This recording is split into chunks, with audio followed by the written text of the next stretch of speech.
श्री शिव महापुराण कथा रुद्र संहिता पार्वती खंड। आज हम प्रारंभ करते हैं माता पार्वती के विषय में, उनके चरित्र के विषय में, उनकी कथा को, जिसमें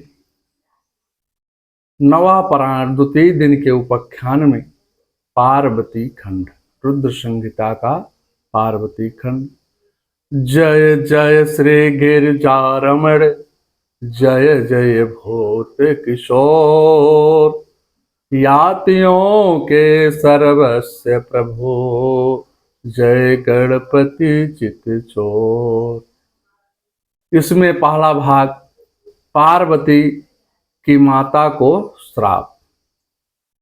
नारद महाराज कहते हैं, हे ब्रह्मा जी, आप इस समाचार को माता सती ने पिता यज्ञ के में अपना शरीर त्याग कर पुनः जन्म लेकर के हिमालय के पुत्री कैसे हुई, फिर उन्होंने उस कठिन तपस्या करके शिव जी को पुनः कैसे प्राप्त किया। ब्रह्मा जी कहने लगे, हे नारद महाराज, जब माता सती ने दक्ष यज्ञ में अपना शरीर प्राणांत कर दिया, त्याग दिया, तब हिमालय के प्रिया मैना ने शिवलोक में स्थित अपनी चाह को पूरी करने के लिए माता देवी की आराधना किया। उसी समय के प्रभाव से सती ने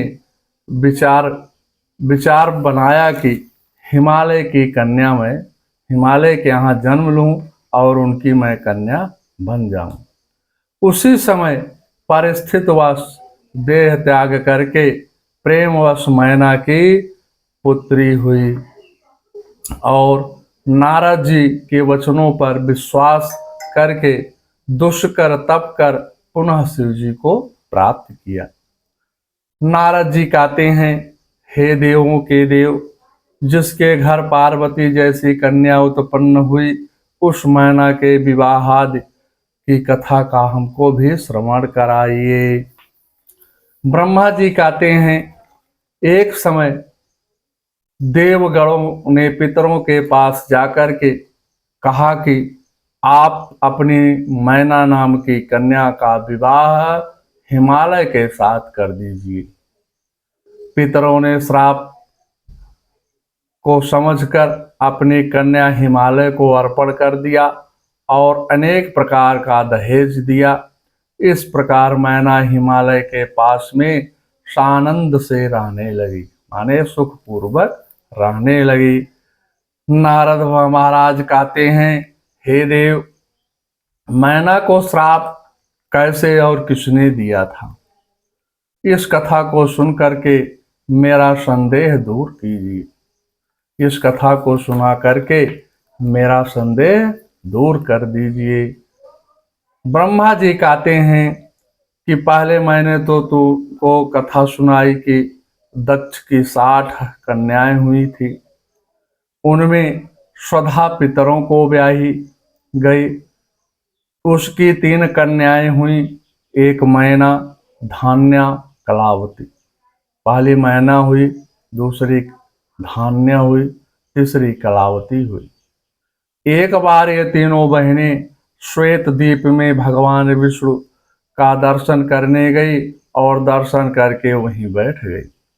उसी समय सनकादिक भगवान का दर्शन करने के लिए वहां पर भी आए, लेकिन वह भी भगवान को प्रणाम करके सबके द्वारा सम्मानित होकर के उसी स्थान पर बैठ गए और इन कन्याओं से कहने लगे कि हे पितरों की कन्याएं, हमारे आने पर ना तो तुम खड़ी हुई और ना हम प्रणाम किया है, ना तो हमको आप प्रणाम किया है। तुमने श्रुति का भेद भी नहीं जाना है। जाओ, तुम स्वर्ग से नीचे जाकर के मनुष्यों की स्त्रियां होंगी।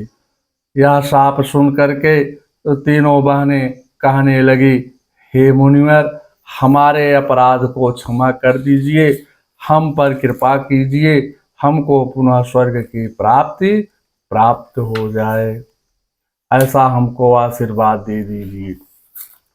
सनकादिक महाराज कहने लगे, अब तुम हमारा शोक नाशक वचन सुनो।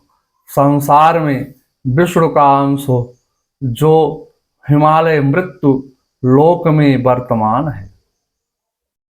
यह हिमालय जो है विष्णु का ही अंश है, जो हिमालय मृत्यु लोक में स्थित है। यह ज्येष्ठा मैना उसकी भार्या होगी, इसी की पुत्री पार्वती होगी, दूसरी धन्या जनक शीरध्वज की पत्नी होकर के सीता पुत्री से धन्य होगी। कलावती वृषभानु को पा करके राधा को जन्म देगी।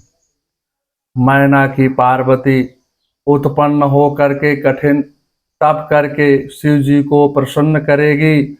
धान्या सुनैना, धान्या जिसको सुनैना कहा जाता है, कि सीता श्री राम की पत्नी हो करके अनेक लीलाएं करेंगी। कलावती करोत की सुता राधा साक्षात गोलोक वासनी गुप्त स्नेह में बधी हुई श्री कृष्ण की प्रिया होकर के मृत्युलोक में अनेक लीलाएं करेंगी। इस प्रकार तुम तीनों पृत कन्याएं पाप रहित शाप रहित हो करके पुनः स्वर्ग में वास की करेंगी। कभी कभी श्राप भी जो है मनुष्य के लिए आशीर्वाद बन जाता है, और इसलिए सनकादिक ऋषि का श्राप तो दिए, लेकिन यहाँ पर भी तीनों स्त्रियों के लिए वह आशीर्वाद बन गया।